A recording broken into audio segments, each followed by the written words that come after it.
Hello and welcome back to Athlantic, the show where an American and a Brit take turns crossing the pond to learn about sports culture in the US and the UK. I am Harry Collins, your resident Brit. And I am Adam Jordan, your resident American. I almost called myself you, which I look up to you, Harry, but I am not you. You would be so lucky. Adam, we normally do like a fun little topical news bit here, but I don't think any news is going to be quite as ground shaking or important as our little interpersonal news. That by the time this episode is out, you and I will have spent a week or so in the UK together. In fact, you've said that you're going to be leaving really, really soon. Not to betray when we're recording this and what our recording schedule looked like. But yes, we're really excited to have you back in the UK. We'll do a couple of things for Athlantic. We'll generally mess around in London. Yeah. It's going to be the first ever Athlantic reunion episode. And I actually was talking to Elizabeth about this the other day. She was like, you can't. Would you like to tell us who Elizabeth is? Elizabeth is a friend that I have that is also a girl. Some would say my girlfriend. Oh, no. Anyway, she was debating with me over whether or not we can call it a reunion episode because we've never actually like it's not like we're having something that we're rekindling or recreating. But I would say it is an episode about our reunion. It's not going to be about our reunion. Athlantic, that'll be part of it, but this has only existed while we're that far apart. That's true. We don't know if you get closer than 3,000 miles, all this might falls apart. Stop. It all falls apart. Yeah. It's like magnets. It's like magnets on the same charge. You land in London and I get bounced to Istanbul. Or like, what if we have less chemistry in real life? What if we need this third of a second delay? That's really excited. We've got a couple of what if we need this third of a second delay? Kidding. Okay. We've got a couple of ideas for things that we're gonna do. I think the short form videos are gonna kick off in a big way again. I'll be really excited to have a couple of shared experiences that we've got planned that we're not gonna spill the beans on now. So that's the exciting thing. I think episode 15 is going to be in person. We need to find somewhere to do it. It could be here. It could be somewhere else. It could be in a car. It's not going to be in a car.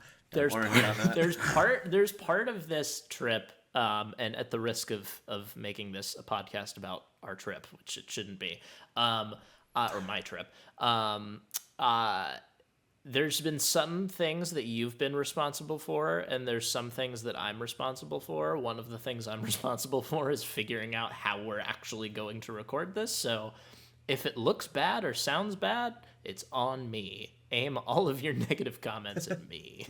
But also, you're doing the heavy lifting in so much as you are flying across the world, across the ocean. Oh, swimming! I'm sorry, I didn't know the aviation industry had been hit so badly. Well, I mean, have you seen the headlines about our planes, Harry? We at Atlantic, we don't trust Boeing enough, so Adam is gonna be swimming. Airbus is a British company, so yeah. Also, we watched Titanic, so he's not taking a boat either. Did you see? Sorry, real quick, human interest. I promise. Is this going to have anything to do with sport? This will have nothing to do with sports. Oh yeah, let's keep going. There's a brand new documentary that just came out about the Titanic because they just scanned it on the ocean floor. Okay, got these robots to scan it and make a perfect recreation of it. And cool, but why are we of all the things in the world, why are people still so obsessed with the Titanic? I love the Titanic as much as the next guy, don't get me wrong. But why is this I'm trying to think. Study history so you're not doomed to repeat it. Yeah, sure. I think we know what the right safety measures are on ships at this point. Maybe not. I don't know. I'm done, I promise. We've explored more of the moon's surface than we have of the seabed. That is a known fact that we know less about the seabed on Earth than we do about the moon's surface, and yet we keep going to the same spot over and over again, like other boats haven't sunk. Let's go and look at one of those. Oh God, the Titanic is just like a disaster with good PR. Thanks, James Cameron. They had a gym on the Titanic. That's sports related. No. Hey, you ever think about the lobsters in the kitchen on the Titanic? Right. This has officially gone too far. I can't wait to see where you cut that off. Okay, so this is going to be the second of our mini-series on Dynasties, which Adam started with in the last episode about UConn women's basketball. Now I'm going to completely change gear and talk about specifically Sir Alex Ferguson's Manchester United. If you are a sports fan or even a passing football fan in any country, I think Manchester United are probably one of, if not the most recognisable brands around the world. And a big part of that is what Sir Alex Ferguson managed in his 26 years at Manchester United. That said, Adam, we're going to start, as we start almost every episode, with what sort of visibility as a young sports fan in the US growing up did you have of the Red Devils, if any? The teams that I knew, I didn't really know what the Premier League, the Barclays Premier League was. Sure. I didn't really know much about it other than I knew it was a soccer. It was, the biggest sports league in the UK.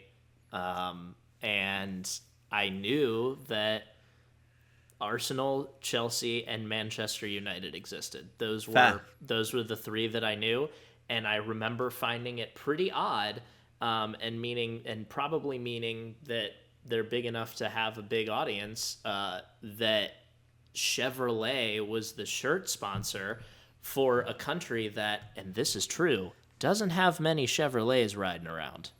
That is true. Yeah, United had Chevrolet as a shirt sponsor for 3 years, I think. And wasn't it the most it was the most valuable shirt sponsorship in the world for a while, I think. Not a terribly well-run company, I don't think. But hey, neither are Manchester United, which maybe we'll talk about. Hey, how about those tariffs, eh? Cool. Anyway, no more Chevrolets are going to be bought in England now that we don't have Manchester United or free trade. Cool. Okay. So continue. As we did with the UConn women's basketball, we are going to break this episode into sort of 5 parts. There is the story, the people, the adversaries, the end, and the legacy of this dynasty. And much like you did at the beginning, I want to get all of our sort of statistics out of the way before we talk about the nitty-gritty and the narrative that will inform this episode. Sir Alex Ferguson managed Manchester United between 1986 and 2013.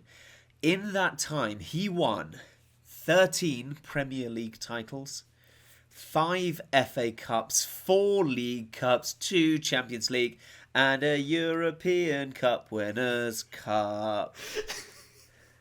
Did I rehearse that? That was really good. Yeah, I did. Good job. But other than the blatant rip-off of our favourite Christmas Carol. Yeah, that is 13, that is 18, that is 22, that is 24, that is 25 major titles in I said 26 years, with a smattering of smaller titles. We have things like the FA Community Shield that I haven't counted, but he won many of those as well. Has anyone touched that? Has anybody ever won that much silverware in that little time? Not in this little time. Okay. Manchester United and Liverpool have been trading the record for the most titles won ever. I think they're both around 20, but that is all before the Premier League. So when we're talking about Sir Alex's dynasty, we're really talking about 2 wonderful core teams and the emergence of a brand new league. And it's really interesting that this narrative is tied so closely to the formation of the Premier League. The formation of the Premier League could and probably will be its own episode, probably long past episode 50, when we've run out of fun things to say about sport that we actually really care about, and we actually talk about, the intricacies of TV deals and about Sky Rupert B. Murdoch. Yes, exactly. I don't want to talk about Rupert Murdoch until the number of episodes starts with a 5, okay? And that'll be the last time we mention Murdoch. Ferguson joined Manchester United in, as I said, 1986, following 2 decades of Manchester United underperforming through the... They were even relegated. Manchester United, the biggest team in the Premier League, arguably ever, were relegated in 1974. So it had been a troubled couple of decades. They were incredible in the 60s with the Busby Babes, and then had 2 decades of sort of falling off until Ferguson came in. And really, it wasn't plain sailing for Ferguson for a little while. He was almost sacked. It's sort of well known that he was almost sacked until 1990 when he won the FA Cup against Crystal Palace. He was not doing... I think he took over the team and they were like 9th, then he took them up to 2nd, and then they dropped back down to like mid-table again, and they're like the alarm bells were ringing for the United ownership, and they were like, let's get rid of him. But fortunately, they won the FA Cup against Palace, as I said, and I want to reiterate that it was Palace that lost. But the following season, Sir Alex started building a team that would start the dynasty, with a player called Ryan Giggs. What's really nice, if you've heard of Ryan Giggs, he is a legendary Welsh winger. But what's really sweet is he basically played for Sir Alex's whole career. Those two players are really those two figures. Both legends at Manchester United. They're both intertwined, and their careers are run really beautifully parallel. So one of the core themes about Sir Alex Ferguson's dynasty is the way that he builds teams, like we discussed with Gino at UConn women's basketball in the last episode. We're talking about now 2 managers, 2 coaches who are brilliant at rotating through and building teams. Now, as I said, the Premier League started in 1992-93 season, and Manchester United actually won the first 2 seasons. Then they lost against Blackburn, which would have been a bit annoying, winning a three-peat, as Americans like to call it, in the first 3 years of a brand new league. And this league is intrinsically linked to, massive viewership, and it's far more easy to interact with. Manchester United and Sir Alex Ferguson started building this amazing team. This United team won the Premier League 8 times in the first 11 years.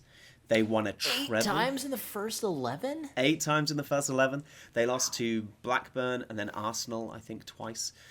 I have so many questions, but I know they're going to be answered by the people, so... I hope so.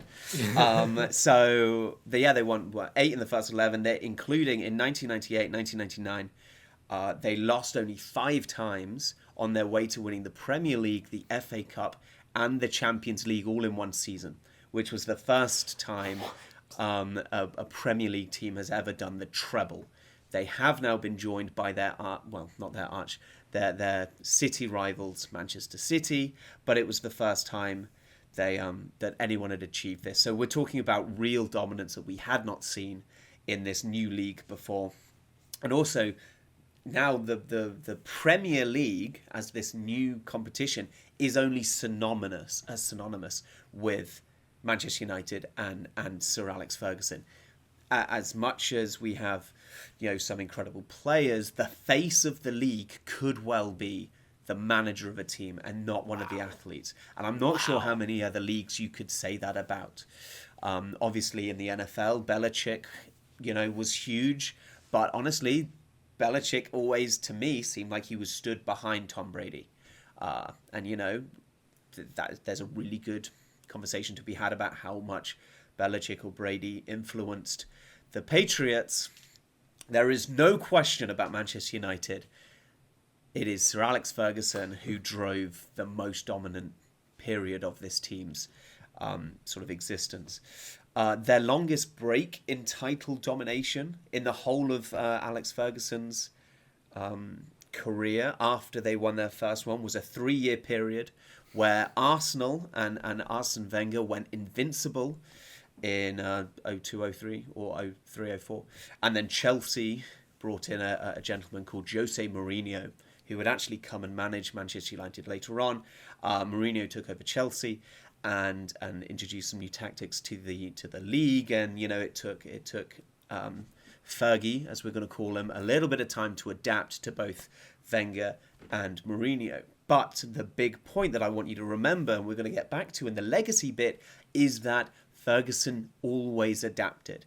Ferguson had a better appreciation of game theory than any other manager in English football has ever had before. Cool. And we are going to come back to game theory in a moment.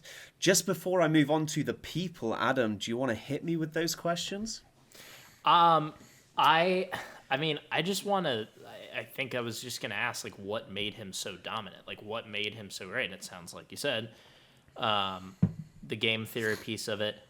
Also, I remember in one of the first times we ever talked about Athlantic, you introduced, you just put on a document, something called Fergie Time. And if you were planning on saying that at another point, if it would be better to say it at another point, I'm happy to postpone the question, but I would like to at some point know what that means. Tell you what, let's talk about Manchester United in slightly more macro sense. And then one of the people is Ferguson, and we'll talk about exactly why Ferguson was such a good manager. Okay. Now, United was a winning machine under Fergie, and there are multiple facets to their incredible dominance. But one of the key factors was, as we mentioned a little bit with the UConn, Manchester United got really good at feeding itself. Obviously, riding this wave of heightened hyper-commercialization. Yeah. Hey, cut out whichever one was wrong. That. No, you're good. Of that huge new commercial attractiveness for the Premier League, all of the money, all of the eyeballs. Manchester United, being the early successful team, is riding on a wave of new prize money, but also sponsorship money. Now, the former financial director and then became chief executive of Manchester United alongside Sir Alex Ferguson was David Gill. David Gill was instrumental in broadening Manchester United's international marketing, especially in sort of Asian markets. They went on plenty of pre-season tours to Asia, which were incredibly profitable. Also, was that common back then? Was no. Teams? Okay. Not for Asia, but just anywhere. Did anybody go internationally? Pre-season was always about curing hangovers and losing weight. Pre-seasons have now become about revenue. We are in a really interesting point in the Premier League specifically, where we have this competition called the Premier League Cup, which is hosted in the US, where obviously soccer is now such a growing sport and is being deliberately, where Premier League, where soccer is being such a fast developing sport, deliberately because of the upcoming World Cup. The import of Premier League teams, to play 3 or 4 kind of exhibition matches in a pseudo cup, is just for marketing. It is just an advertisement for both the sport in North America and for the Premier League for the rest of the world. And going abroad to Asia was something that only really massive teams like Manchester United started doing, and also Real Madrid were very early adopters of doing a pre-season tour in Japan, in China, in India even. Now, something else that David Gill oversaw was actually Manchester United in 1991 were floated on the London Stock Exchange, which is very rare. I don't think it's worked as well since. I think it might have only happened with one other team, and I'm not going to say it just in case I'm wrong.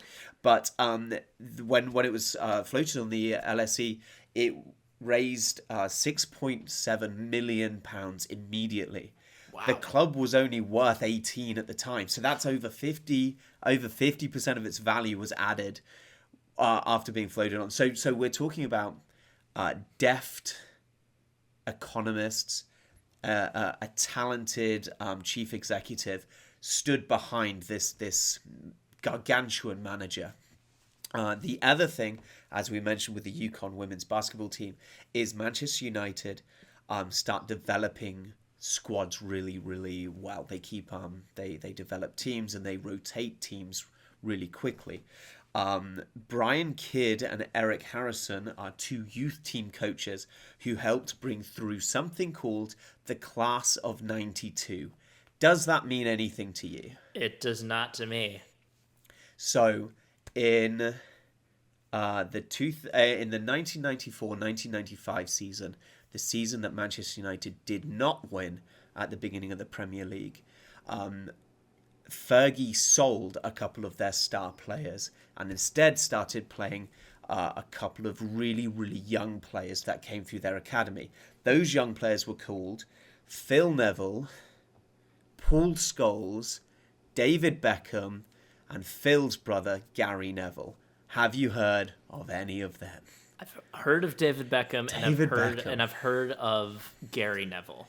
Sure, Gary Neville is still a big, is still a big broadcaster here. He's a pundit. I think Phil Neville is still managing Inter Miami. I might be wrong about that. Oh, I didn't know. I didn't know that. Wow. And of course, David Beckham owns Inter Miami. Sure. David Beckham. That's like kind of getting the band back together a little bit. This sounds like I feel like so often throughout any like institution and the rise of it, you always hear about like awesome people, the right people in the right room at the same time that are really good at their individual respective jobs. Sure. And there's just a magic to it. I feel like you hear about that in entertainment a lot. Like you hear about that like in like tales of like early SNL or like the prime years of Saturday Night Live. I was just about to use that example. Yeah, which is coming to London apparently. And like I feel like you hear about that kind of thing all the time, but you do hear it in sport as well. Like anytime that there's and I think a Dynasty is just almost flicked my headphones off. Yeah. I didn't plan this, but the fact that you've brought it up, Sir Alex Ferguson and Lorne Michaels could be seen as very, very similar individuals. Lorne Michaels, and forgive me if I'm mistaken, is a divisive, bit of a prick, but an unbelievable talent scout. Yeah. Like, the thing that Lorne Michaels keeps doing correctly is taking unknown comics, putting them on SNL, and launching careers. I'm going to lift this straight from a podcast I listened to this morning. Nobody would have thought Pete Davidson had any sort of career doing anything until Lorne Michaels was like, this guy could be like one of the best satirists we've got, and just put him on a screen, and he's like a big dork and he's a bit lame, but actually he turns out to be like a chill guy who taps into like grief and traumatic comedy really, really well, and suddenly you've got an amazing cast member. How many careers has Lorne Michaels is responsible for like half of the Late Show like rotation of like talk show hosts in the US. Yeah. You look at Fallon, Seth Meyers. Yeah, precisely. Yeah, Seth Meyers on Norm Macdonald even. Yep. And hey, let's keep this going. Lorne Michaels is responsible for so many superstar comedians. I'm just going to rattle off a name of superstar footballers that Ferguson has brought through, and this is kind of in like era order. Peter Schmeichel, arguably, if not definitely, the best Premier League goalkeeper of all time. He's in the top 3, I would say. Mark Hughes, Andy Cole, Eric Cantona, all legendary attackers. Roy Keane is definitely the player upon which Roy Kent was based. Yes. From one of our favourite TV shows, Ted Lasso. Roy Keane beat up a bunch of players on a football pitch, but was a crazy, aggressive, very passionate player whose reckless, like pseudo-violent method of playing covers up the fact that he was an incredibly talented, very tactically astute player. Ryan Giggs, David Beckham, the Nevilles, Nicky Butt and Scholes, those were the class of 92. That team carried them through the late 90s up to that treble. And if you sprinkle in Ole Gunnar Solskjaer and, a couple of other incredible names, Dwight York, that was like a proper all-star team. You think of like the Lakers, how they had Kobe and Shaq at the same time, and you're like, oh, that's not really fair. You look at what the Lakers now, and you think, oh, you can't have LeBron James and Luka in the same team. United were doing that all the time. Wow. And the thing that made Ferguson so brilliant was he was recruiting players from inside the league. He tore Eric Cantona out of one of Manchester United's historic rivals, Leeds, and everyone was really upset about that. Put him in a collar up number 7 Manchester United kit and made one of the most iconic Premier League players of all time. Eric Cantona was a wizard. He once also kicked a Palace fan, so that's why we like him. Then later on, the class of 92 were like the spine of the Manchester United team. Some of them stayed until Fergie retired. As I said, Ryan Giggs and Paul Scholes were both there up until like the day that Fergie retired. And then we talk about, we mentioned earlier, Arsenal and Chelsea came along, and those were our real adversaries at the time. You mentioned you could only name 3 Premier League teams at the time, and I think it was Manchester United, Chelsea, and Arsenal. Maybe you said Liverpool. Yeah, that was it. And that's because those were the only teams that were like really battling at the top of the Premier League. All of this time, United never came in Fergie's. After Fergie won his first title, United never dropped below 3rd again in the final Premier League rankings of each season. What? Yeah, they were that good that consistently, and not once. Crazy. The next time they dropped out of like the top 3 was the year after Fergie retired, which is a spoiler alert for the end of the dynasty. So we came to that period, that 3 years where United didn't win. They came second twice, and I think they came third the third time. And then in that time, Ferguson was like, okay, we're going to rebuild again. So sort of between 2000 and 2005, we went and we did a whole nother cycle of bringing in incredible talent like Ruud van Nistelrooy, Van der Sar, Rio Ferdinand. David Beckham left and he replaced them with a player called Cristiano Ronaldo. Then he signed somebody called Wayne Rooney. Then we had Michael Carrick, who is one of the most underrated midfielders of all time. Nemanja Vidic, who is one of the most like brutal centre backs ever. And then right at the end of his stay at Manchester United, at the end of this dynasty, he signed Robin van Persie from the rivals Arsenal. He was like the best striker in the league, and he was like, yeah, I'm going to go for one more season and I'm going to take the best striker from one of our direct rivals. He was so prolific at signing the right star to come into the team, but also, and this is the key thing I want everyone to remember about Fergie and those other, those talent scouts and the youth team coaches. Manchester United was a machine at pumping out and developing young players. And he would find them like Rooney or Ronaldo. I think they played a pre-season friendly against Sporting Lisbon where they signed Ronaldo from. And Ronaldo was so good, he was like, we will sign him before we get on the plane and go home. And they just took him with them. That's not exactly how it happened, but Ferguson was doing a lot of his own scouting. He really was this single, octopus really running everything in Manchester United, which is on the one hand a really good thing, but also like what happens when that ends? Yeah, I mean it's interesting. We talk about this SNL comparison, like, yeah, that's one of the biggest things is like when Lorne leaves, like nobody wants to be in those shoes after right. Because there's no way you could possibly do what he did. Also, quick thing to just put an end to the SNL comparisons. Uh-huh. Peter Schmeichel sounds a lot like a guy named Robert Smigel, who is a legendary writer for SNL. He does, yeah. So yeah, one of the things that Fergie does so brilliantly is his faith in kids.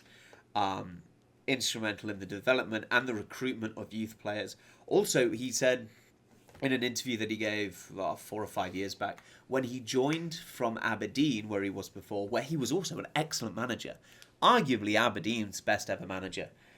When he joined Manchester United, only one player in their whole roster was under 24 years old, which is absurd because, like, on the one hand, Premier League footballers are probably in their prime between the age of 26 and 30.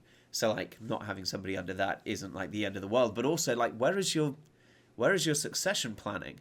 Who's got eyes on the future? That's a very early indication of how strong a relationship he had with game theory. And before we really delve into that, we're just going to say, Fergie time yes. is a term given to, and yes, I did use this with you years ago when we first started talking about Athlantic.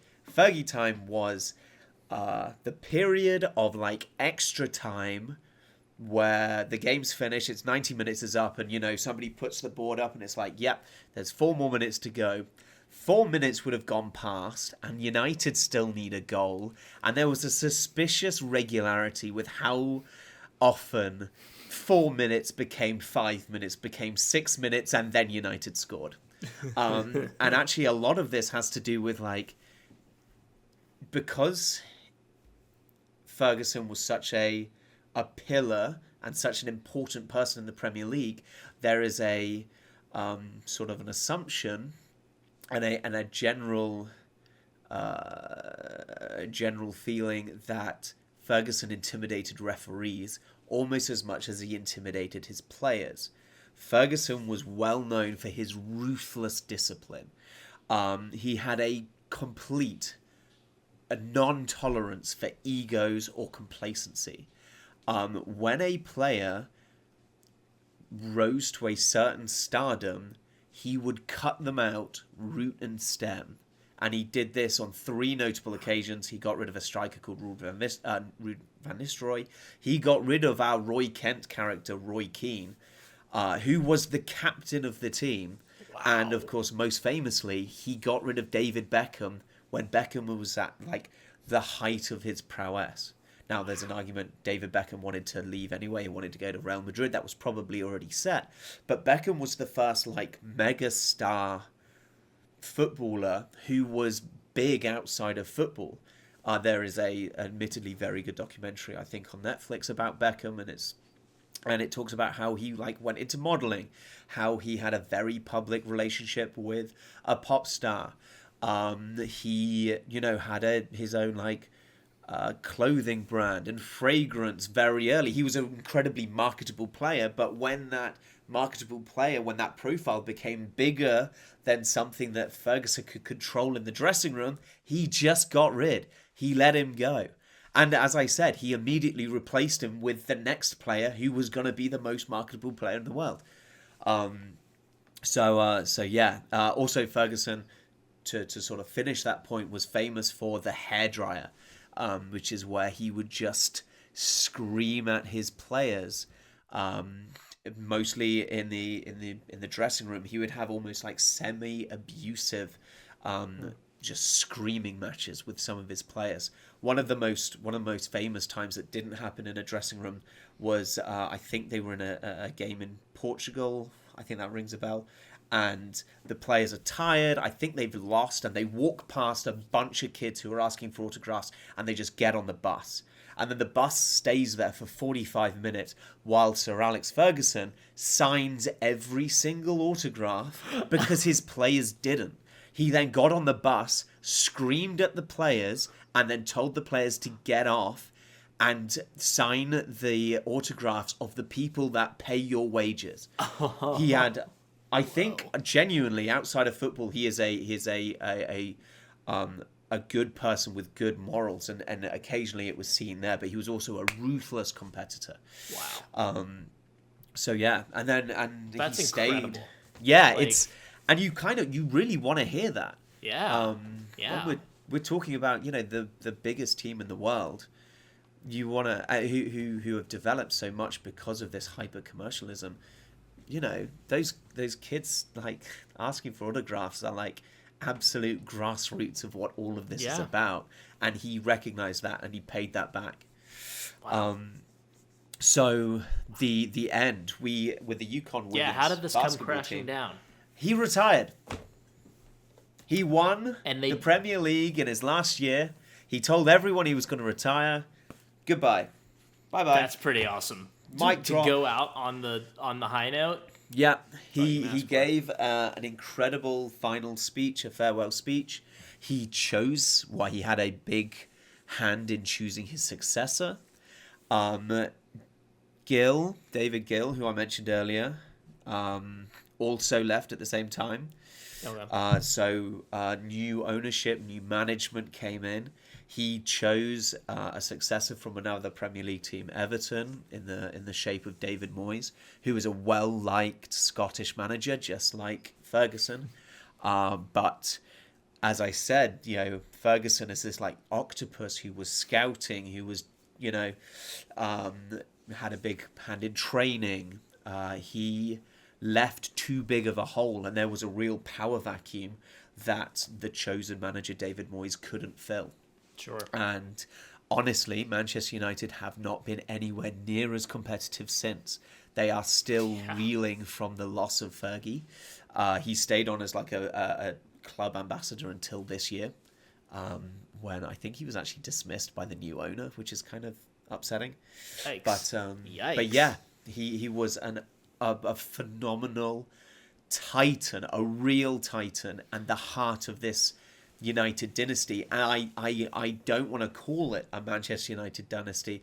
I want to call it the Sir Alex Ferguson dynasty because, it wasn't, because we see it happen with so much team rotation and so many team redevelopments and rebuilds. He was the constant, even though he had different assistant managers, different ownership. He maintained and stayed the course. Which, I mean, I feel like you just wrote the legacy part right there. I mean, like that's to have such a singular figure. I mean, I'm trying to. There's only a handful of coaches or managers who can fill that. I mean, like you said, the Bill Belichicks of the world, Phil Jackson.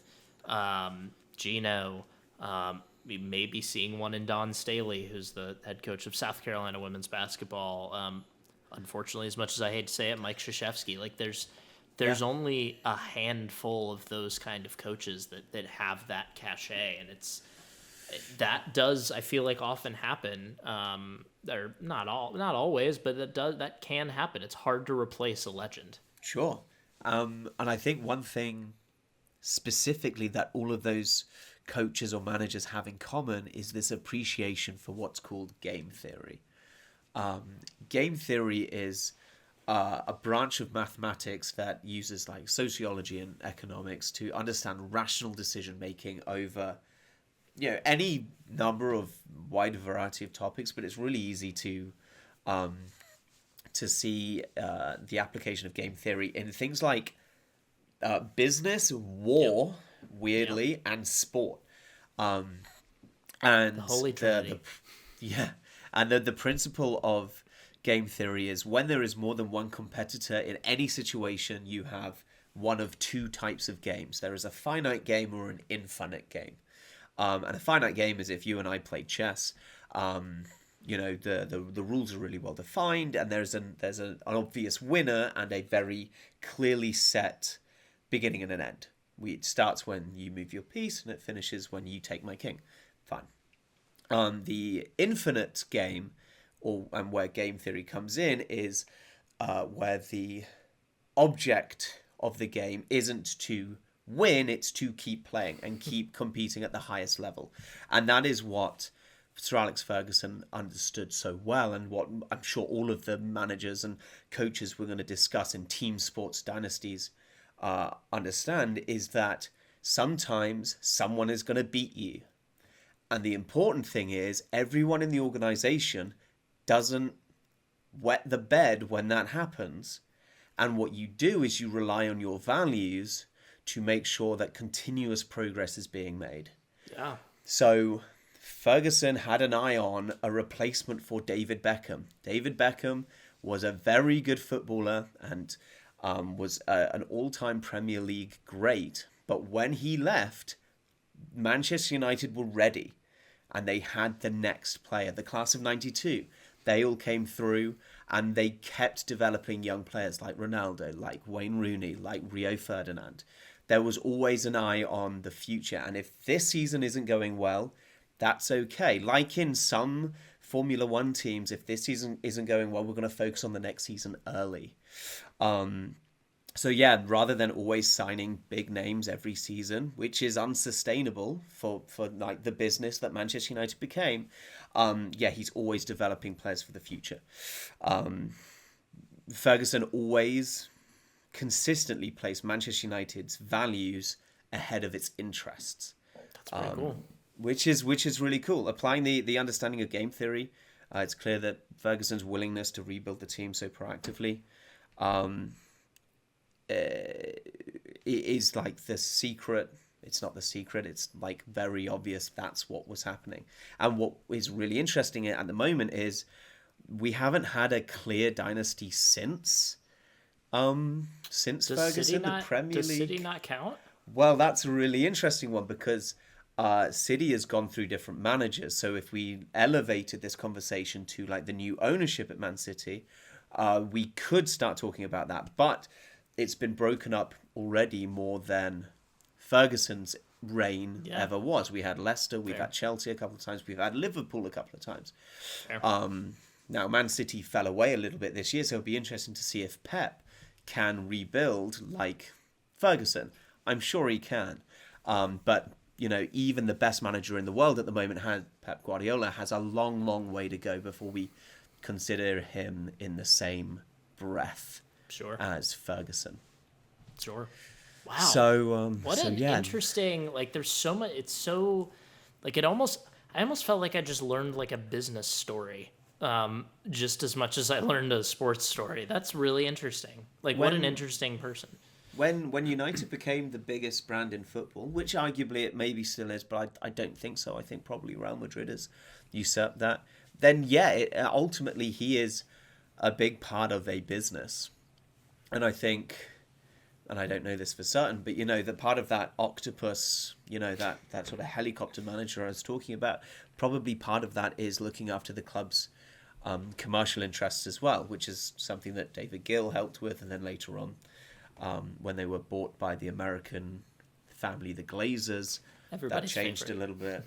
Nobody's favorite. They changed a little bit, but it sounds a little bit like a business because fundamentally that those principles of game theory are applicable to both like sustainable business management and sustainable sports domination. It just took an angry Scottish man that always chewed gum to unlock it, and we haven't seen it since, but it's okay. There's a child in Scotland, in the Highlands right now, chewing gum right now, preparing for his moment, I'm sure. Tell man. Well, anything else on this before we go to, I'm realizing now, second week in a row that we've neglected to reveal the sport paths. We gotta, that's our note for improvement for next time. But once again, and actually I remember there was another episode where I almost forgot, but once again, you did reveal it to me beforehand. So yes, this I'm excited. So I'm confident, I have to say. I think this is one that you should get. You should have this pretty locked down. I think my sport math questions will be getting harder after this. But Adam, I want you. This is a classic Harry Collins. Please tell me which of the following numbers is bigger. Number A, we will call it. Fair. Which is par at Augusta National Golf Club, divided by the number of times the Carolina Hurricanes have been conference champions. So is that number higher than number B, letter B, The points awarded for a converted try in rugby, which takes us all the way back to, what, episode 6 or 7? Okay. Times by the number of Major League Baseball teams in California. Okay. Yeah, I'm feeling confident. I'll be honest. Point of clarification on the try converted. So that means the try and the conversion, right? Like that doesn't mean that you have simply... Okay, got it. Okay. So par at Augusta National, I know is 72. Okay. The number of times the Hurricanes have won... Fun little fact here, the trophy for winning the Eastern Conference title is called the Prince of Wales Trophy. Why? Because it was given by I believe it was given by the Prince of Wales either to the Canadian government or to Good grief. or to the NHL like back a long time. What a deep cut. Yeah, wow. The Prince of Wales Trophy. Used to actually be called the Prince of Wales Conference too. Wow. I think that is twice. Because I think they've only been to they've only been to the Stanley Cup Finals 2 times, so that would mean I know they've relatively recently been in the conference final, but so that's 2. So that number is 36. The points for a try converted is going to be 7 because it's 5 plus 2. And then the number of baseball teams in California, Major League Baseball teams in California. So we've got the Don't Call Them Sacramento Oakland A's. We've got the San Francisco Giants. We've got the LA Dodgers. We've got the LA Angels. And we've got the San Diego Padres. So that's 5. 7 times 5 is 35. I think number A is the larger number, Harry. Yeah. Yeah, you got everything right. If I just, the lead right. grows. That's another 4 big old points for Adam. Harry, that's another 5 big old points for Adam. Oh yeah, because you get the bonus point for getting the math right as well. Little point of personal and professional development here. Adam's next question is going to be a single trivia point for a sport he can't even spell. Yes, you're absolutely spot on. Really shouldn't have asked about Augusta since you were there a couple of weeks back. The Carolina Hurricanes, I'm pretty sure, is like down the street from where you grew up. The points awarded for a converted try in rugby. I have spoken to you about rugby for about a collective 24 hours this year, so I really shot myself in the foot there. I did hope that you were going to get caught out by the You're going to think I forgot the number of the Padres. MLB teams. No, it was because the Athletics are between moves. They are out of the Coliseum, but they haven't gone to Vegas yet. They are just hanging out somewhere. Did you say in Sacramento? Hanging out in Sacramento. Yeah, I hoped that we would sneak a little red herring in there, but no, you saw through me. You saw through my lies and my deception. I pitched you a couple of softballs and you knocked them out of the park, and I'm really pleased for you, and I can't wait to go into episode 15. What is it? 7, 5, 12-2. Cool. Yeah, I really hope your next sport math question for me is name the first 10 letters of the alphabet. God, that's pretty strong start. At one point, here's the question though: Is this a finite game or an infinite game, Harry? Because the goal may not be to get it right. The goal might be to just keep playing. I can't wait to rebuild this team and just have somebody sub in for me like Fergie would. Yeah. Hey, good, nice, love that. I think we should make it. I think we should block the sport math into seasons. Yeah, I like that.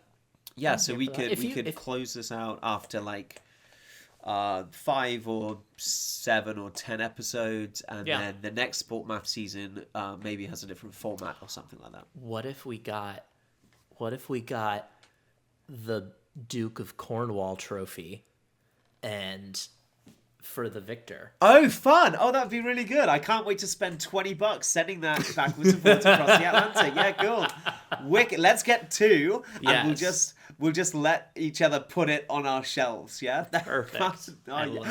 Oh, and we could have an official handing at every in-person. Hey, that's quite good. It's not the worst. Now we're getting somewhere. Yeah, cool. If you have any other ideas, comment down below. Let us know. Comment anything. Comment anything. We have like no comments. Actually, that's okay. That's not true. Elizabeth commented once on one of our Spotify episodes. So thank you, Elizabeth. But the short form stuff gets a couple of comments, but no one has once commented on any of these, which is fine. That's okay. But the moment anybody does, that means that we're doing everything perfectly. There's no notes.